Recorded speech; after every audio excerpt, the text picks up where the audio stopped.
wafdi ballaaran oo ka socday gobolada bariga Somaliland oo ahaa madax dhaqameedka ka soo jeeda deegaanadaasi oo maalmihii u dambeeyay socdaal ku mareeyay gobolada dalkan Somaliland ayaa maanta si ballaaran loogu soo dhaweeyay magaalada Boorama ee xarunta gobolka Awdal. wafdigani ayaa hogaaminayay qaar ka mid ah wasiirada Somaliland ugu horeeya wasiirka wasaaradda horumarinta beeraha Somaliland. gani ayaa waxa duleedka magaalada Boorama ku soo dhaweeyay madax dhaqameedka gobolka Awdal iyo sidoo kale maamulka gobolka Awdal iyo ka degmada.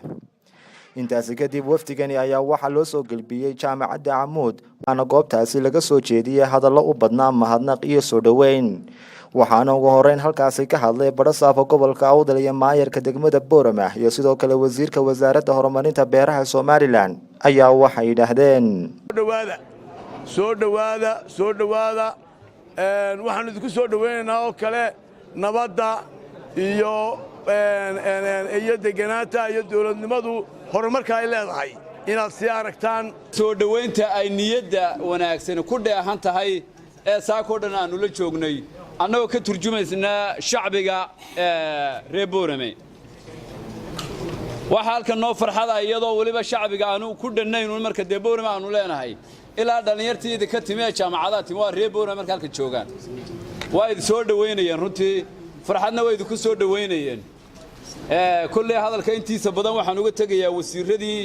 soo dhaweeyeen oday dhaqameedadan qiimaha weyn leh maanta aynu ku soo dhaweynay gobolka Awdal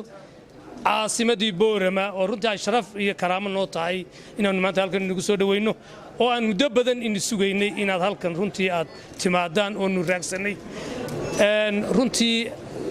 Somaliland saadogtiin waa haynu ognahay waa qaran jira oo madax bannaan laakiin kuma nihin wada dhalashada iyo isir Somaliland kuma nihin laakiin Somaliland waxaynu ku nahay waa xuduud iyo abtirsan xuduud baynu ku nahay oo qaranka Somaliland saadogtii qabaa'iladu meelaha badan way degan yihiin gobolada dawladda jaarkeena Ethiopia waa loo degan yahay Djibouti waa loo degan yahay aanu salaamayna wafdiga waxa hogaaminaya Sultan Maxamed Sultan Abdullahi Sultan Maxamed Sultan Xasan Boqor Ibrahim Maxamed Xasan Islaam Xuseen Xaaji Cabdi Sultan Maxamed Sultan Muuse Jaamac intaasba waxa weey waa madaxda ugu waaweyn wafdiga hogaaminaysa runtii aad baan ugu faraxsanahay anoo ku hadlaya afka wafdiga xukuumadda ka socda oo aanu gobolka ka hay maanta ku soo dhaweynaya gobolka Awdal caasimadda Boorama ujeedada ugu weyn waxa weeye intii bari maqnaa ama uu maartay xoogaa la isjiidanayay horumarka ay sameeyeen iyo siday uga faa'iideysteen dawladda Somaliland gobolada galbeedku xalay waxaan joognay degmadii Gabiley oo iminka gobol ah way arkeen odayaasha horumarka ay ku talaabsatay iminkana magaaladan soo dhex maray dad badan baa niyadda iyo kalaha makhalij baynu mareynaa iyaguna markaa waxay noo sidaan waynu ka faa'iideysteena innaguna waxaynu hayno waynu maaragtay waynu ku soo dhaweynaa markaa halkan galbeedka waxa sagaradii iyo xoolihii iyo xisaaran maaragtay dhulkuna aad buu u kooban yahay dadkuna waa badan yihiin idinkuna dhul waxa weyn baad haysaan markaa wixii la kala qaaday inaynu kala qaadano markaa waxa leenahay wafdiga ku soo dhawaada gacmo furan waxaan ka maqnayn oo leyloobayn dhaqanka gobolka Awdal oo ilaa iyo dila joogay oo sugayay inay yimaadaan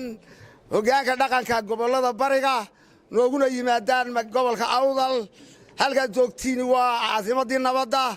waa caasimadii horumarka waxa hareeraha inaga joogna waxa weeyaan dhalinyartii ubaxa kadib madax dhaqameedkii maanta soo gaaray magaalada Boorama oo dhankooda hadlay ayaa ka mahad celiyay soo dhaweynta ayaa waxay yiraahdeen waxay ku soo koobaan waxbarashada iyo tacliinta waxaan aan ogsoonahay inay dhaafsiisan tahay waxbarashadu xadaarad ahaan iyo tacliin ahaan gobolkan dadka ka soo jeeda waxa jirtay saldanadii ugu facweynayd ee Soomaaliyeed ay lahaayeen ee saldanadii adal loo oran jiray oo xataa ka talin jirtay ilaa iyo herar ka talin jirtay waxa xusuusin mudan adal haday inay ahayd reer Boorame ay ahaayeen waana xadaarad halka ka soo bilaabatay xilligii Ingiriiska kafta yar baan ku darayay xilligii Ingiriisku uu dalka siinayay xorriyadda ya reer Boorame waxa la yiraahdo reer Booramo hadda weydinkaas oo waxbarashadii baad gacanta ku haysaan nimankan dhexe oo inta badan inagu la xifdan lano baa waxa la yiri war waxa isaga celisaan sanado kumanaan sano ma idinka taga mise waxaad maalmo isaga celisaan waxay yiraahdeen war waxaanu sanado isaga celino wuxuu yidhi waxbarashada weeye waa markii camuud la dhisayey sekondariga camuud la dhisayey ilaahay haynoo siyaadiyo wixii nimcaha shirkeenna nabadgelyo iyo guul allaha ku dhammeeyo ilaahay wixii khayreenu rabna allahayna siiyo ilaahay saasaynu ka barinay ilaahay waxaan ka baryaynaa ardayda joogtana kuwa aan dhalay baa jooga hadda dhowr ah baa halka jooga aniga wiilashayda aan anigu dhaliyo kuwa aan eedore labaduba ma garatay oo ilmo islaana ma garatay marka alxamdulilah kuwa iyo kuwa kale waa isku mid waxaan leenahay meeshan meel loo kala sokeeyo maaha aad iyo aad baan ugu mahadnaqayaa maamulka Boorame dhaqanka iyo dadweynahaba sidii quruxda badnayd ay noo soo dhaweeyeen aad iyo aad baan ugu mahadnaqayaa maanta anagoo joogna hoygii waxbarashada jaamacadda Camuud aad iyo aad baan ugu faraxsanahay oo mira dhalkeeda dhammaan lagu arkay geeska Afrika oo dhan waa Jamaal Cumar Tubeec telefishinka caalamiga ee badda cas 24 TV magaalada Boorama